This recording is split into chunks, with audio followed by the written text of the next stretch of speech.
السلام علیکم ورحمۃ اللہ وبرکاتہ۔ امید ہے آپ سبھی حضرات خیریت اور عافیت سے ہوں گے۔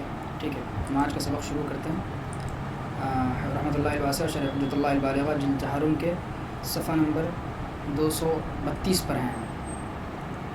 پھر جب ترویہ کا دن آیا تو سب لوگ مینا کی طرف متوجہ ہوئے، یعنی مینا میں جانے کی تیاری کرنے لگے۔ بس انہوں نے حج کا احرام باندھا، نبی کریم صلی اللہ علیہ وسلم سوار ہو کر مینا تشریف لے گئے۔ وہاں اپنے ظہر، عصر، مغرب، عشاء اور فجر پڑھی۔ پھر فجر کی نماز کے بعد توقف کیا تاکہ سورج نکل آیا۔ پھر آپ عرفات کے لیے روانہ ہوئے اور مقام نمیرہ میں پڑاؤ کیا۔ نمیرہ یہ جگہ کا نام ہے جہاں حرم کی حد ختم ہو کر عرفات کی حد شروع ہوتی ہے۔ اب وہاں مسجد نمیرہ بنی ہوئی ہے۔ ٹھیک ہے، عرفہ میں جانے سے پہلے مینا میں قیام کی حکمت۔ مصنون یہ ہے کہ حجاج 8 ذی الحجہ کو عرفات جانے کے لیے مینا میں پہنچ جائے اور وہاں 5 نمازیں ادا کریں۔ پھر 9 ذی الحجہ کی صبح کو وہاں سے عرفات کی طرف روانہ ہوں، کیونکہ مکہ مکرمہ سے عرفات کے لیے روانگی کی بنسبت مینا میں جمع ہو کر وہاں سے روانگی میں لوگوں کے لیے سہولت ہے۔ نبی کریم صلی اللہ علیہ وسلم نے اسی مصلحت سے مینا میں قیام کیا تھا، کیونکہ حج میں اجتماع عظیم ہوتا ہے جس میں کمزور اور بیمار بھی ہوتے ہیں۔ پس اگر لوگ مکے سے سیدھے 9 ذی الحجہ کو عرفہ جائیں گے تو ممکن ہے کہ کچھ لوگ نہ پہنچ سکے اور ان کا حج فوت ہو جائے۔ سوال: نبی کریم صلی اللہ علیہ وسلم 8 ذی الحجہ ہی کو سیدھے عرفات کیوں تشریف نہیں لے گئے جبکہ منزل مقصود وہی تھی؟ جواب: اگر نبی کریم صلی اللہ علیہ وسلم ایسا کرتے تو لوگ اس کو سنت سمجھ لیتے اور ان کا یہ عقیدہ بن جاتا کہ عرفہ کے دن سے پہلے ہی عرفات میں پہنچ جانا قربت اور کار ثواب ہے۔ پھر معلوم نہیں کتنے دن پہلے وہاں پہنچ جاتے، اس لیے آپ قبل از وقت عرفات میں تشریف نہیں لے گئے۔ پھر جب مقام نمیرہ میں آفتاب ڈھل گیا تو حضرت صلی اللہ علیہ وسلم نے اپنی ناقہ قصوہ پر کجاوا کسنے کا حکم دیا، جس پر آپ صلی اللہ علیہ وسلم کے لیے کجاوا کسا گیا۔ پھر آپ اس پر سوار ہو کر میدان کے نشیب میں آئے اور لوگوں سے خطاب فرمایا، جس میں درج ذیل 5 باتیں محفوظ کی گئی۔ پہلی بات، جان و مال کی حرمت کا اعلان۔ فرمایا کہ لوگوں، تمہارے خون، تمہارے مال تم پر حرام ہے، یعنی ناحق کسی کا خون کرنا اور ناجائز طریقے پر کسی کا مال لینا حرام ہے۔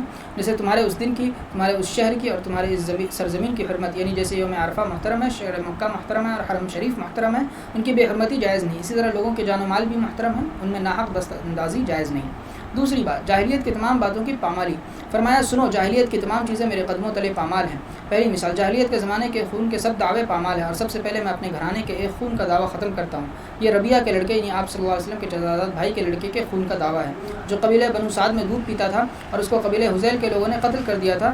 اور زمانہ جاہلیت کے سارے سودی مطالبات سوخت ہیں، اور سب سے پہلے میں اپنی خاندان کا ایک سودی مطالبہ ختم کرتا ہوں۔ یہ میرے چچا عباس کے سودی مطالبات ہیں جن کو میں ختم کر رہا ہوں۔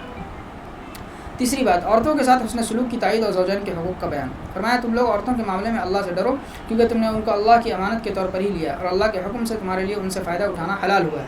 تمہارا ان پر یہ حق ہے کہ جس شخص کا گھر میں آنا تمہیں ناپسند ہو وہ اس کو تمہارے گھر میں نہ آنے دے، اور اگر وہ اس کی خلاف ورزی کرے تو تم ان کو ہلکی مار سکتے ہو، اور ان کا تم پر یہ حق ہے کہ عرف کے مطابق ان کے خرد و نوش اور ان کے لباس کا بندوبست کرو۔ چوتھی بات، امت کو کتاب اللہ سے وابستہ رہنے کی وصیت۔ فرمایا اور میں تمہارے لیے وہ چیز چھوڑ کر جا رہا ہوں کہ اگر تم اس سے وابستہ رہے تو تم ہرگز گمراہ نہیں ہوں گے، وہ چیز کتاب اللہ ہے۔ پانچویں بات، فریضہ نبوت کی انجام دہی کے بارے میں استفسار۔ فرمایا تم سے میرے بارے میں پوچھا جائے گا، بتاؤ تم کیا جواب دو گے؟ لوگوں نے عرض کیا، ہم گواہی دیں گے کہ آپ نے ہمیں دین پہنچایا اور اچھی طرح پہنچایا اور ہماری خیر خواہی میں کوئی دقیقہ اٹھا نہیں رکھا۔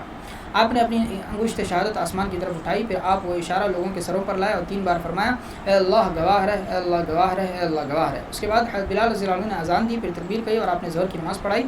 پھر بلال رضی اللہ عنہ نے اقامت کہی اور آپ نے عصر کی نماز پڑھائی، اور دونوں نمازیں بلا فصل پڑھا، یعنی درمیان میں سنتیں اور نفلیں نہیں پڑھی۔ بڑے اجتماع میں خطاب کا موضوع۔ عرفہ کا اجتماع اتنا بڑا اجتماع تھا کہ لوگوں نے ایسا بڑا اجتماع کبھی نہیں دیکھا تھا۔ ایسے موقع کو غنیمت جانا جاتا ہے اور ایسے موقع پر وہ باتیں بیان کی جاتی ہیں جن کی لوگوں کو شدید حاجت ہوتی ہے، جن سے بے خبری روا نہیں ہوتی اور جو باتیں عام لوگوں تک پہنچانی ہوتی ہیں۔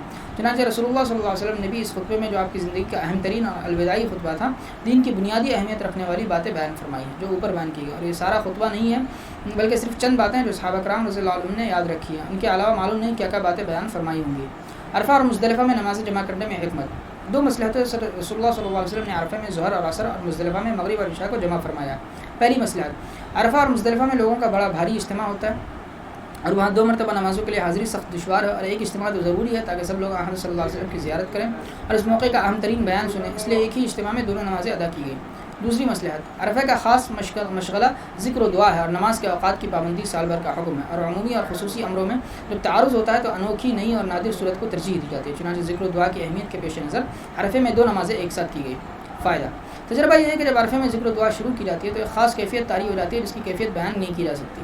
پھر جب عصر کی نماز کے لیے وقفہ کیا جاتا ہے تو وہ کیفیت دوبارہ حاصل نہیں ہوتی. اور مغرب کی نماز مزدلفہ میں پڑھنے کی وجہ یہ ہے کہ وقوف عرفہ غروب آفتاب کے بعد ختم کیا جاتا ہے. اب اگر لوگ مغرب کی نماز پڑھ کر مزدلفہ کے لیے روانہ ہوں گے تو بہت تاخیر ہو جائے گا, رات کا بڑا حصہ سفر کی نظر ہو جائے گا اور وقوف مزدلفہ میں خلل پڑے گا. اس لیے وقوف عرفہ ختم کرتے ہی مزدلفہ کے لیے روانگی ہو جاتی ہے. لوگ جلد مزدلفہ پہنچ کر دونوں نمازیں ایک ساتھ ادا کر کے آرام کرتے ہیں اور صبح تازہ دم ہو کر وقوف مزدلفہ کرتے ہیں. ظہر اور عصر کی نمازیں ادا فرما کر آپ صلی اللہ علیہ وسلم اپنی ناقہ پر سوار ہوئے اور میدان عرفات میں خاص وقوف کی جگہ پر تشریف لے گئے اور قبلہ رو ہو کر برابر ذکر و دعا میں مشغول رہے یہاں تک کہ آفتاب غروب ہو گیا. جب غروب کے بعد کی زردی کچھ کم ہو گئی تو آپ صلی اللہ علیہ وسلم مزدلفہ کے لیے روانہ ہوئے. عرفے سے غروب آفتاب کے بعد روانگی کی وجہ. پہلی وجہ, زمانے جاہلیت میں لوگ عرفہ سے غروب آفتاب سے پہلے ہی لوٹ جاتے تھے جو دین میں تحریف تھی. صلی اللہ علیہ وسلم نے ان کی مخالفت کی اور غروب کے بعد مراجعات فرمائی. دوسری وجہ, غروب سے پہلے واپسی کا وقت متعین نہیں کیا جا سکتا اور غروب آفتاب ایک متعین امر ہے اور بڑے اجتماعات میں متعین چیزیں کا حکم دیا جاتا ہے تاکہ لوگ اس پر صحیح طور پر عمل کر سکیں. پھر آپ صلی اللہ علیہ وسلم عرفے سے روانہ ہوئے یہاں تک کہ مزدلفہ پہنچے. مزدلفہ میں آپ نے ایک اذان اور 2 تکبیروں سے مغرب اور عشاء ادا فرمائی. دونوں کے درمیان آپ نے نوافل نہیں پڑھے. پھر آپ لیٹ گئے یہاں تک کہ صبح صادق ہو گئی. پس آپ نے ایک اذان اور ایک تکبیر سے فجر پڑھی جبکہ آپ کے لیے صبح صادق واضح ہو گئی. پھر آپ قصوہ اونٹنی پر سوار ہوئے یہاں تک کہ آپ مشعر حرام کے پاس آئے. پس آپ قبلہ رو ہو گئے اور اللہ سے دعا مانگی, ان کی کبریائی بیان کی اور ان کا تنہا معبود ہونا اور ان کی یکتائی بیان کی اور آپ برابر وقوف کیے رہے یہاں تک کہ اجالا ہو گیا. پھر آپ سورج نکلنے سے پہلے منی کے لیے روانہ ہوئے یہاں تک کہ وادی محصر کے نشیب میں پہنچے تو اونٹنی کی رفتار کچھ تیز کر دی. مزدلفہ میں تہجد نہ پڑھنے کی وجہ. رسول اللہ صلی اللہ علیہ وسلم نے مزدلفہ کی رات میں تہجد نہیں پڑھا کیونکہ آپ بہت سے مستحب امور مجمع عام میں چھوڑ دیا کرتے تھے تاکہ لوگ ان کو لازمی چیز نہ سمجھ لیں. جیسے آپ کا معمول ہر فرض نماز کے لیے نہیں وضو کرنے کا تھا, مگر فتح مکہ کے موقع پر آپ نے 5 نمازیں فجر تا عشاء ایک ہی وضو سے ادا فرمائی. اور جب حضرت عمر رضی اللہ عنہ نے دریافت کیا یا رسول اللہ آج آپ نے وہ کام کیا جو آپ کبھی نہیں کرتے تھے, تو آپ نے جواب دیا, عمر قصداً میں نے ایسا کیا ہے. اور اس طرح کے مستحب میں بھی حکمت ہے, وہ یہ کہ 9 اور 10 دونوں دن اعمال سے پر ہیں اور جسم کا بھی ایک حق ہے جو مزدلفہ کی رات میں ادا کیا گیا. اور مشعر حرام کے پاس وقوف کرنے کی حکمت گزشتہ باب میں بیان کی گئی ہے. وادی محصر میں سواری تیز ہانکنے کی وجہ. آپ نے وادی محصر میں سواری کی رفتار اس لیے تیز کی تھی کہ بعض تاریخی روایات میں یہ بات آئی کہ وہاں ہاتھی والوں کا لشکر تباہ ہوا تھا. بس جو شخص اللہ تعالیٰ سے ان کے قہر سے ڈرتا ہے اس کو ایسی غضب کی جگہ میں دل میں خوف محسوس کرنا چاہیے اور وہاں سے بھاگنا چاہیے. اور صرف سہم جانا کافی نہیں بلکہ اس بیم کو کسی ایسے واضح عمل سے متعین کرنا بھی ضروری ہے جو اس واقعے کو یاد دلائے اور نفس کو چوکنا کرے. جیسے غزوہ تبوک میں جب آپ صلی اللہ علیہ وسلم اصحاب حجر کے علاقے سے گزرے تھے تو سر پر کپڑا ڈال لیا تھا اور سواری تیز کر دی تھی اور صحابہ کو حکم دیا تھا کہ یہاں سے روتے ہوئے گزرو. پھر آپ صلی اللہ علیہ وسلم جمرہ عقبہ پہنچے. بس آپ نے اس پر 7 ریزے مارے جن میں سے ہر ایک کے ساتھ آپ تکبیر کہتے تھے. ٹھیکری کی ایک کنکر کے مانند آپ نے رمی میدان کے نشیب سے کی. پہلے دن رمی کا وقت صبح سے اور باقی دنوں میں زوال سے ہونے کی وجہ. پہلے دن صرف جمرہ عقبہ کی رمی کا حکم ہے اور باقی دنوں میں تینوں جمرات کی. اور پہلے دن میں رمی کا وقت 10 ذی الحجہ کی صبح صادق سے 11 کی صبح صادق تک ہے اور 11 سے 13 میں رمی کا وقت زوال سے اگلی پوری رات یعنی صبح صادق تک ہے. اور اس کی وجہ یہ ہے کہ 10 ذی الحجہ کو اور بھی بہت سے کام ہیں, یعنی رمی کے بعد قربانی کرنا, پھر سر منڈا کر احرام کھولنا, پھر مکہ مکرمہ جا کر طواف زیارت کرنا ہوتا ہے. اس لیے لوگوں کی سہولت کے لیے پہلے دن صرف 1 جنوری کی رمی کا حکم ہے اور اس کا وقت بھی صبح صادق سے شروع ہوتا ہے اور مستحب وقت طلوع آفتاب سے شروع ہوتا ہے تاکہ لوگ جلدی سے رمی سے فارغ ہو کر دوسرے کام انجام دے سکیں. اور باقی دن تجارت اور خرید و فروخت کے ہیں. ان ایام میں رمی کے علاوہ کوئی اور کام بھی نہیں ہے اور کاروبار سے فراغت عام طور پر دن کے آخری حصے میں ہوتی ہے. اس لیے باقی دنوں میں تینوں جمرات کی رمی کا حکم ہے اور اس کا وقت زوال سے شروع ہوتا ہے. رمی اور سعی میں 7 کی تعداد کی وجہ. مبحث 6 باب 9 میں یہ بات بیان کی جا چکی ہے کہ طاق عدد ایک مبارک عدد ہے اور یہ بات بھی بیان کی جا چکی ہے کہ ایک امام الاوتار ہے اور 3 اور 7 اس کے خلیفہ وسیع اور قائم مقام ہے. بس اگر 7 کی عدد سے کام چل سکتا ہو تو اس سے تجاوز مناسب نہیں اور یہاں یہ تعداد کافی تھی, اس لیے رمی اور سعی میں 7 کا عدد ملحوظ رکھا گیا. ٹھیکری جیسے کنکری سے رمی کرنے کی وجہ یہ ہے کہ اس سے چھوٹی تو نظر ہی نہیں آئی اور اس سے بڑی ممکن ہے اس مجمع میں کسی کو لگ جائے اور زخمی کر دے, اس لیے درمیانی سائز اختیار کی ہے.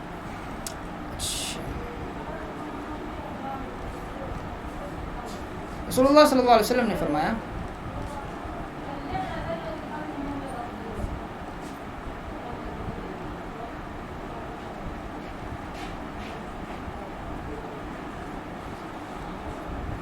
پھر آپ صلی اللہ علیہ وسلم قربان گاہ کی طرف لوٹے.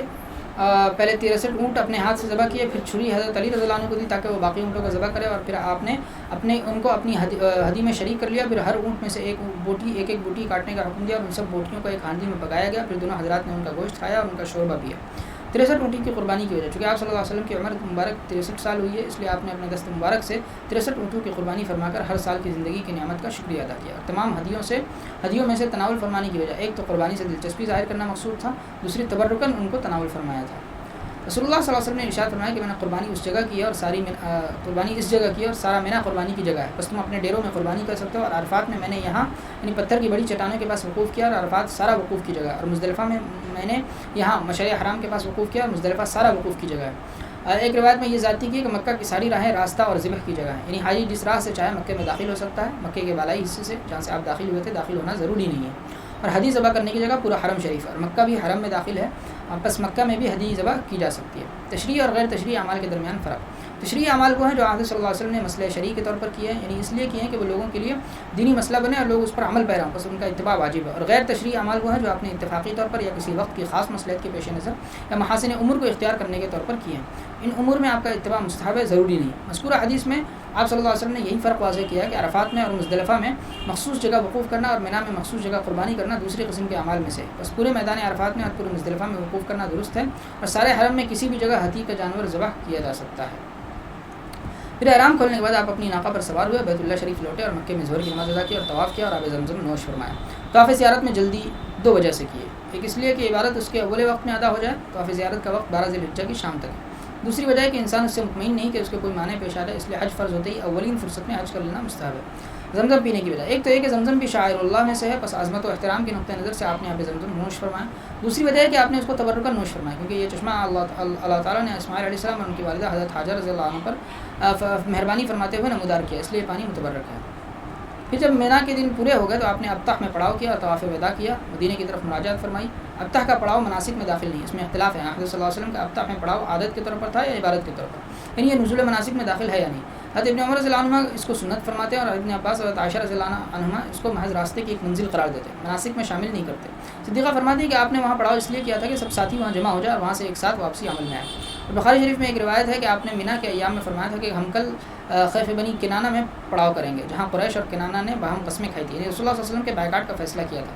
اس روایت سے بعض حضرات نے یہ بات سمجھی ہے کہ آپ کا ابطح میں نزول قصدی تھا، دین کی رفعت شان کے لیے آپ وہاں اترے تھے، لیکن صحیح بات یہ ہے کہ نزول مناسک میں شامل نہیں، جیسے آپ صلی اللہ علیہ وسلم حج کے موقع پر بیت اللہ میں داخل ہوئے تھے، مگر اس میں اتفاق ہے کہ وہ مناسک میں شامل نہیں۔